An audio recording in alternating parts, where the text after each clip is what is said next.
উমরার দুইটা ওয়াজিব রয়েছে, যে ওয়াজিব গুলো আদায় না করলে দম দিতে হয়।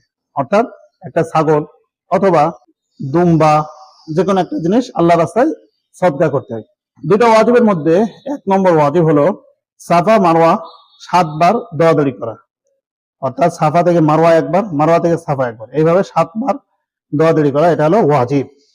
এবং মাথা চুল কাটা বা মাথা মুন্ডন করা, যদি চুলের একটুখানি কেটে দেয় তাহলেও ওয়াজিব আদা হয়ে যাবে, অথবা মাথা মুন্ডন করা, অর্থাৎ পুরা মাথা মুন্ডন করা, টাক করা, এটাও উমরার একটা অন্যতম ওয়াজিব। তো এই দুইটা ওয়াজিবের যে কোনো একটা ওয়াজিব যদি ছুটে যায় তাহলে তাকে দম দিতে হবে, অর্থাৎ কোনো একটা ছাগল অথবা দুম্বা সে কোরবানি করতে হবে। আমরা অনেক সময় মনে করি যে মাথা টাক করতেই হবে, আসলে মাথা টাক করা জরুরি নয়, বরং চুল ছোট করলেও উমরা হয়ে যাবে। যেমন মহিলাদের জন্য শুধু চুলের আগা একটু কেটে দিলেই ওয়াজিব আদায় হয়ে যাবে।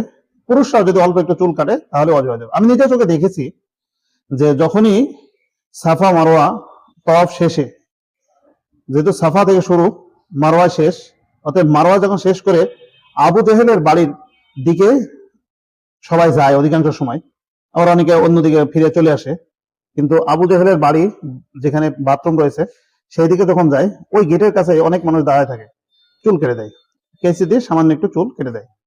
আর অনেক দেশের লোক শুধু চুলই কাটে, টাক করে না। তার মানে চুল কাটলেই ওয়াজিব আদায় হয়ে যায়, তবে টাক করাই উত্তম, টাক করে ফেললে ভালো হয়। ধন্যবাদ।